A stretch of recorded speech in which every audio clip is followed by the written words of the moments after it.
There are killers who hunt in the shadows, predators who choose their victims, and then there's Ed Gein, a man so warped by grief and obsession that he turned his home into a shrine of flesh.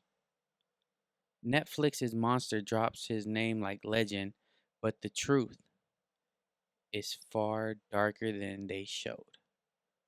1906, Plainsfield, Wisconsin. A lonely farm, a controlling mother, a child taught that the world is wicked, except for her. Augusta Gein, his mother, his religion, his only truth. She wasn't raising a baby, no. She was molding a prisoner. Then one by one, everyone else disappears. 1940, his father dies. 1944, his brother dies in a fire that never quite made sense. 1945, his mother dies. And Ed Hart's rots. The house becomes silent, and in that silence, his mind begins to scream. 1947 to 1957, Ed walks among the dead. Fresh graves, cold earth, bodies taken from their resting place and delivered into his nightmare. He peeled away faces, stitched skin into clothing, turned skulls into bowls, made lampshades out of flesh, all to rebuild the one person he could never let go, his mother. He didn't want a victim, no. He wanted a resurrection. Despite the horror inside the farmhouse, only 2 deaths are certain. Mary Hogan, 1954, a tavern owner, gone without a trace. And Bernice Warden, November 16th, 1957. She was a hardware store owner. When police came looking for Bernice, they found her body hung in a shed like a deer. And that was just the beginning. The sheriff's flashlights reveals what a human mind isn't built to see. A skin suit hanging like a jacket, masked, smiling without lips, organs, preserved like collectibles. This wasn't murder. This was a ritual. Grief turned into madness. Madness turned into creation. Ed confessed calmly, almost politely. He never understood the horror in front of him. Doctors declared him insane, and for the rest of his life, he stayed locked away in a hospital instead of a prison. On July 26, 1984, Ed Gein dies. But his legend, now that survives. And then Netflix went and made a show out of it, right? And they twisted the reality a lot. They took a lot of creative liberties.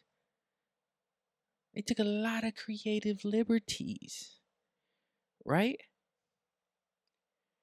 Monster wants you to think he was another Dahmer.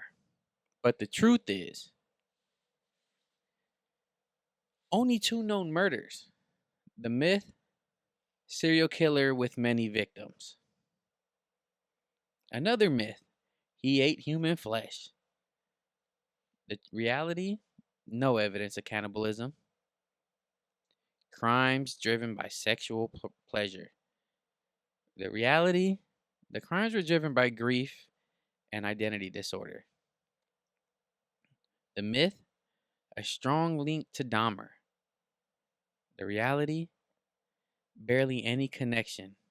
That's mostly Hollywood. Ed Gein wasn't a hunter. He was a man digging up the past, literally, trying to rebuild the only love he ever knew. Ed Gein didn't become a monster because he enjoyed killing. He became a monster because he never learned how to live. His mother controlled his childhood. Her ghost controlled his adulthood, and Ed tried to sew the pieces together. Evil, evil doesn't always arrive as a predator. Sometimes it's born out of heartbreak. Yeah, so I saw the Netflix special, right? And I think I spoke about it already.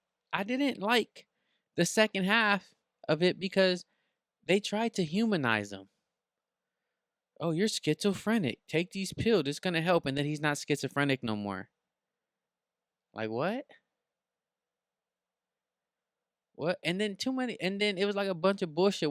What's the girl's name? The one that wants to be a photographer, but she sucks at taking pictures? We don't have to see her go to New York to get shut down. We don't have to see that. Pointless. Pointless.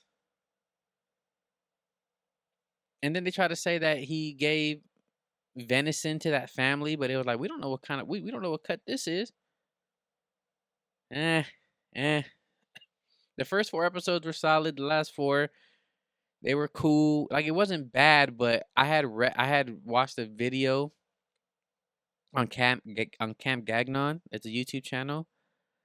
About Ed Gein before I even knew I was gonna watch that. And I was like, yo, this is too far off. So the whole thing threw me off. I think if I went in there not knowing about him at all, I would have enjoyed it more. But since I knew it wasn't that, like it was so far off, so far gone. Like I was like, this ain't it.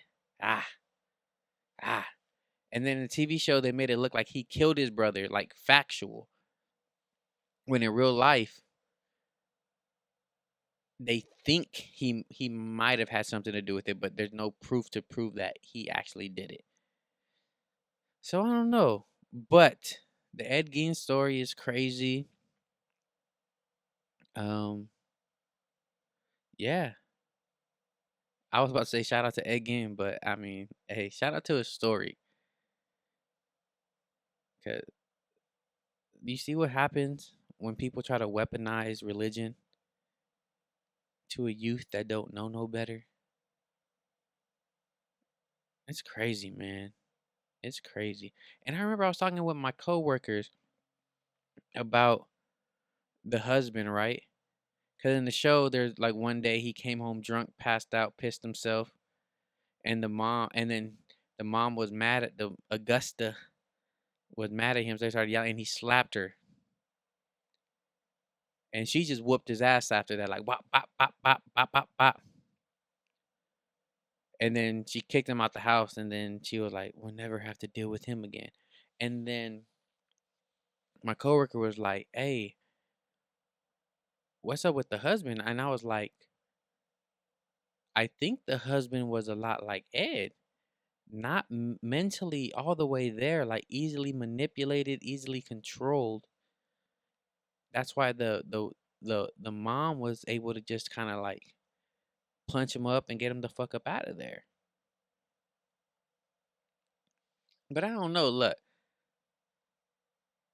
I say go watch the Ed Gein YouTube video on Camp Gagnon. Uh, it's way more informative, factual than a TV show. But if you want a little entertainment and you don't really care about too much about the facts and you just want to be entertained and all that, then go watch Monster, the Ed Gein story on Netflix. It's straight. I just didn't like the end, the last 4 episodes, second half, because it was eh, eh, eh. But but that's just what I think.